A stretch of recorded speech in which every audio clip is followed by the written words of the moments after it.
Assalamualaikum warahmatullahi wabarakatuh. Alhamdulillah wassalatu wassalamu ala Rasulillah wa ala alihi wa sahbihi ajma'in. Subhanaka la ilma lana illa ma 'allamtana innaka antal alimul hakim. Rabbi shrah li sadri wa yassirni amri wahlul 'uqdatam min lisani yafqahu qawli.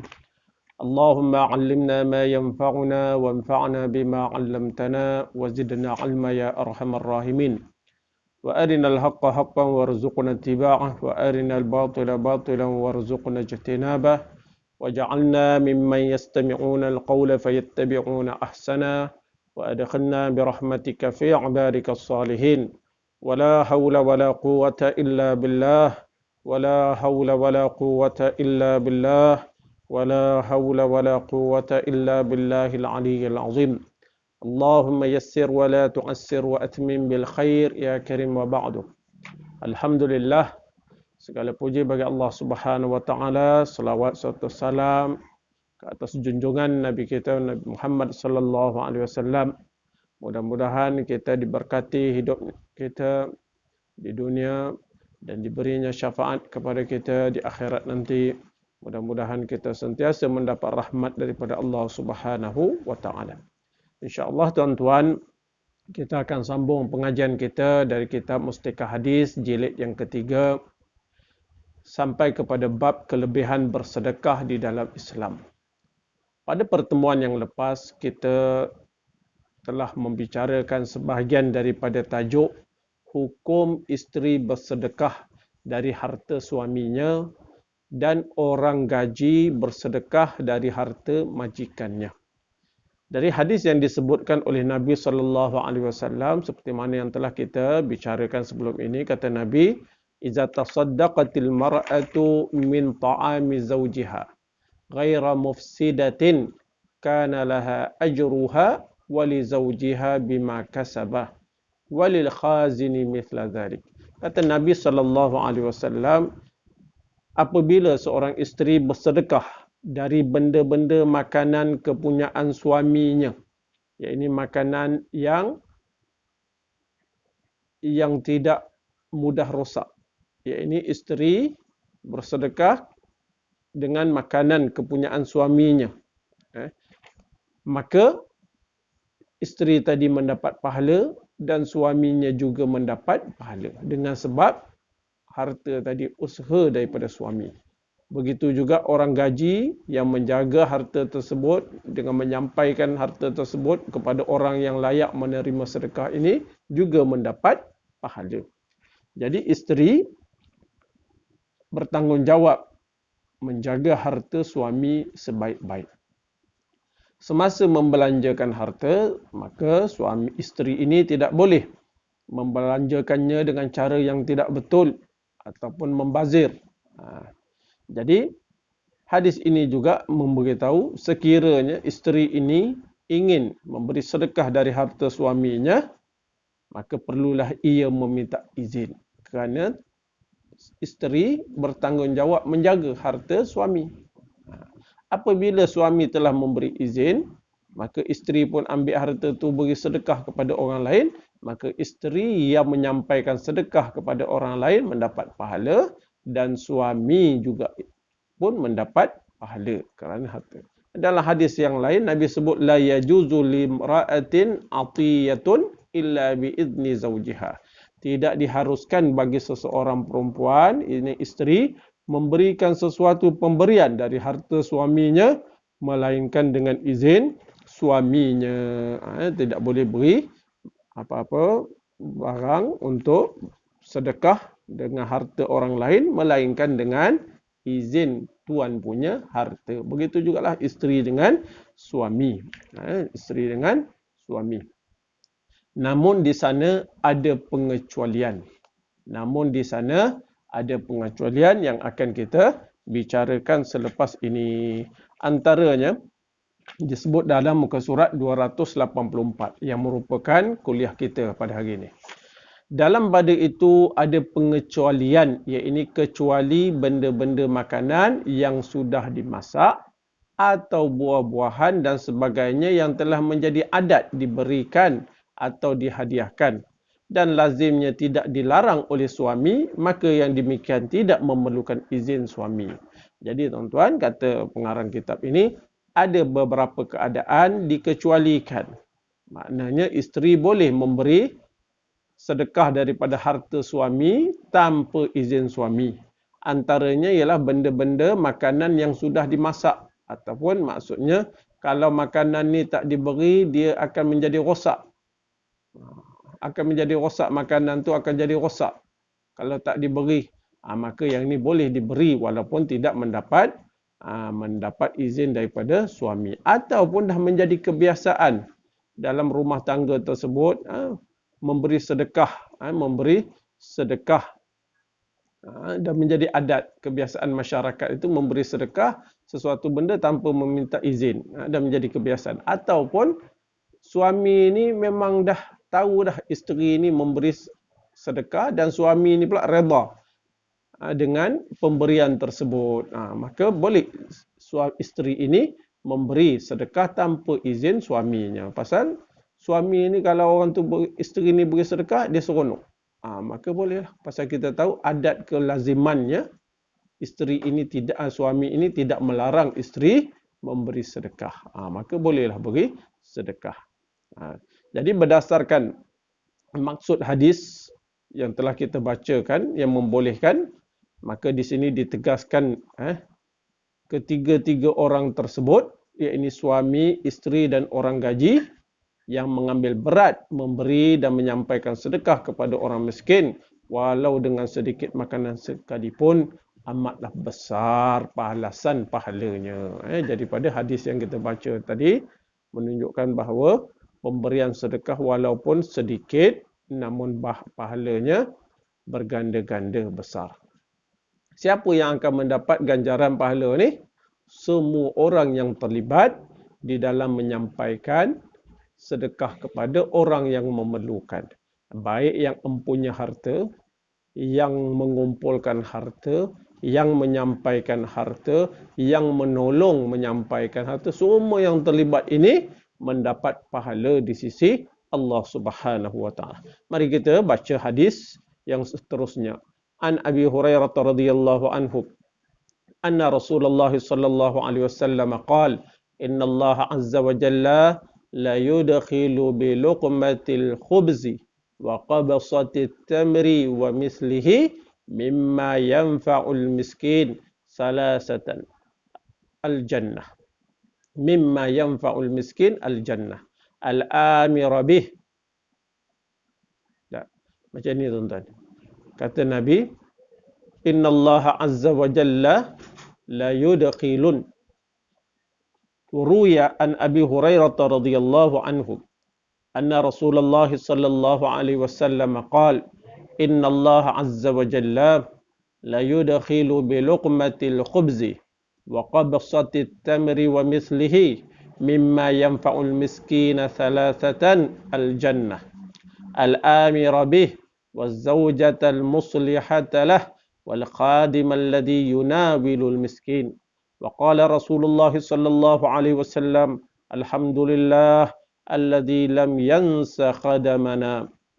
Diriwayatkan daripada Sayyiduna Abu Hurairah radhiyallahu an, katanya Rasulullah sallallahu alaihi wasallam pernah bersabda, sesungguhnya Allah azza wa jalla memasukkan 3 orang ke dalam syurga disebabkan sesuap rezeki dan sejemput buah kurma dan sebagainya dari benda-benda yang diperlukan oleh orang miskin. Walaupun sedikit diberi sedekah kepada orang yang memerlukan, maka 3 golongan ini mendapat pahala. Siapa dia? Mereka ialah suami yang menyuruh memberikan makanan itu. Yang kedua, isteri yang memasak atau menyediakan makanan. Dan orang gaji yang menghulurkannya kepada orang miskin. Jadi 3 golongan ini mendapat pahala di sisi Allah Subhanahu wa taala. Rasulullah sallallahu alaihi wasallam seterusnya bersabda, alhamdulillah, Tuhan yang tidak melupakan orang-orang gaji kita daripada mendapat balasan yang baik itu. Maknanya setiap orang yang menyampaikan harta, menyampaikan sedekah kepada orang yang layak menerimanya juga mendapat habuan pahala di sisi Allah Subhanahu wa taala. Begitulah tuan-tuan, besarnya, luasnya pahala di dalam Islam. Luasnya pahala di dalam Islam. Yang penting bagi kita, kita ada saham di dalam melakukan kebaikan walaupun sedikit. Saham ini kita boleh dapat dengan pelbagai jenis cara, tuan-tuan. Sama ada kita yang empunya harta, kita yang promosikan, kita yang membuat iklan, kita yang menyampaikan, kita yang mencari orang miskin, kita macam-macam lah tuan-tuan. Zaman sekarang ini luasnya pahala, pahala di dalam Islam ini. Seterusnya tuan-tuan, dah habis dah tajuk tersebut dan kita masuk kepada tajuk yang kedua, iaitu sedekah isteri kepada suaminya. InsyaAllah kita akan sambung selepas ini. Tuan-tuan, sekarang kita masuk kepada bab yang seterusnya, sedekah isteri kepada suaminya. Tadi kita memberi sedekah kepada orang lain. Sekarang ni isteri beri sedekah kepada suami. Adapun suami menjadi tanggungjawab untuk memberi sara hidup bagi isteri, tanggungjawab suami. Sekarang ni isteri dia tidak bertanggungjawab untuk menyara hidup suami, tetapi isteri nak beri sedekah. Adakah berpahala di sisi Islam? Kita tengok tuan-tuan, masalah ini berdasarkan hadis Nabi sallallahu alaihi wasallam an Amr bin al-Harith an Zainab imra'ati Abdullah bin Mas'ud radhiyallahu anhum qalat qala Rasulullah sallallahu alaihi wasallam lin nisa tasaddaqna walau min hulikunna qalat wa kana Abdullah khafif dhatil yad faqalat lah ayasa'uni an ad'a sadaqati fika wa fi bani akhi li yatama faqala Abdullah sali an dhalika Rasulullah sallallahu alaihi wasallam qalat fa ataitu an-nabiy sallallahu alaihi wasallam fa idza ala babihi imra'atun min al-ansar yuqalu laha Zainab tas'alu amma as'alu anhu فخرج إلينا بلال فقلنا له انطلق إلى رسول الله صلى الله عليه وسلم فسله عن ذلك ولا تخبره من نحن فانطلق إلى رسول الله صلى الله عليه وسلم فقال من هما؟ قال زينب. قال أي الزيانب؟ قال زينب امرأة عبد الله وزينب الأنصارية. قال نعم لهما أجران أجر القرابة وأجر الصدقة رواه النسائي. Baik, tuan-tuan, dalam hadis ini tuan-tuan, hadis yang diriwayatkan oleh Sayyiduna Amr bin Al-Haris dan juga Sayyidatina Zainab isteri Abdullah bin Mas'ud radhiyallahu anhum. Ini cerita tentang isteri Ibnu Mas'ud yang bernama Zainab. Kata rawi ini, Rasulullah sallallahu alaihi wasallam telah bersabda kepada kaum perempuan. Ini semasa mereka berada di masjid, Nabi pernah memberi ucapan kepada muslimat. Ini kata Nabi, bersedekahlah kamu wahai wanita walaupun dari barang-barang emas, perak, perhiasan badan kamu. Ini berilah sedekah walaupun daripada barang-barang perhiasan kamu. Maka sekembalinya daripada pertemuan di masjid tadi itu, sekembalinya ke rumah, maka Zainab, Sayyidatina Zainab yang merupakan isteri bagi Ibnu Mas'ud berkata kepada Abdullah suaminya, sesungguhnya yang tiada berharta hanya sedikit ala qadarnya. Ini dia beritahu kepada suaminya Abdullah ni. Kebetulan Abdullah ini pun orang yang tak berharta sangat. Orang yang susah, yang tidak berharta. Lalu Zainab berkata, isterinya berkata kepada suami, bolehkah saya memberi sedekah kepada kamu wahai suami dan kepada anak-anak saudaraku yang merupakan anak-anak yatim yang kebetulan kita pelihara ni? Boleh tak saya beri sedekah? Ini beri pemberian duit sebagai sedekah. Maka kata Abdullah bin Mas'ud suami ini, kamu pergilah tanya kepada Rasulullah sallallahu alaihi wasallam. Boleh ke tak boleh? Dapat pahala ke tidak? Maka pergilah Sayyidatina Zainab.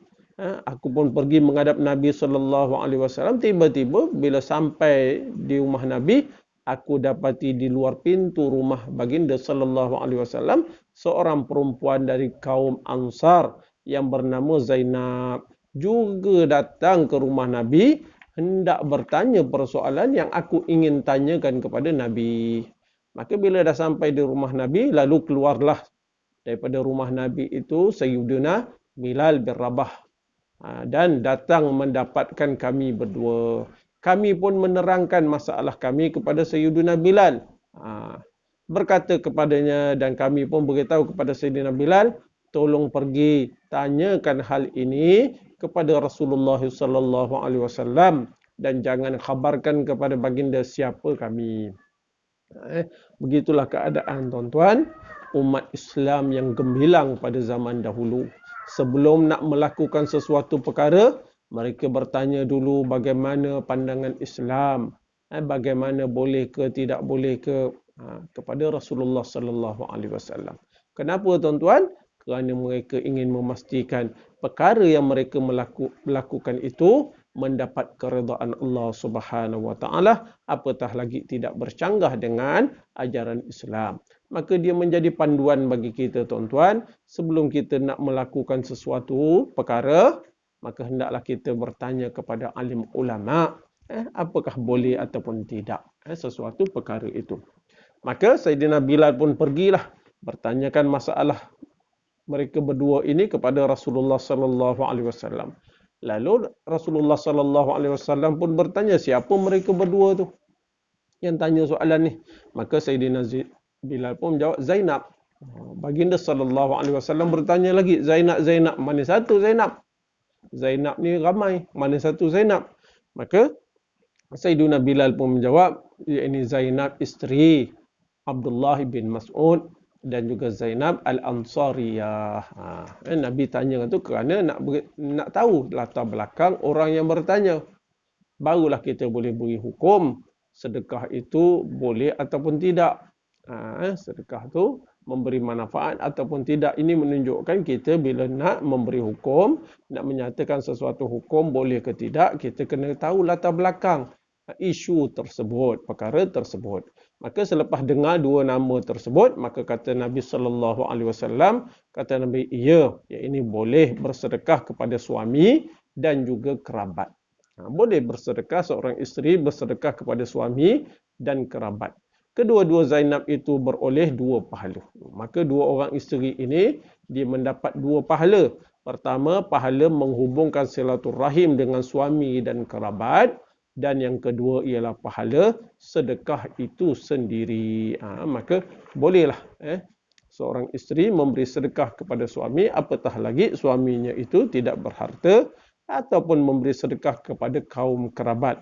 Kaum kerabat yang bukan dalam tanggungan kita. Tapi kita boleh beri sedekah, dengan sedekah tersebut kita mendapat dua pahala. Berdasarkan hadis ini tuan-tuan, sebahagian ulama mengatakan isteri boleh bersedekah kepada suaminya yang tidak berharta. Sama ada sedekah sunat ataupun sedekah wajib, iaitu zakat.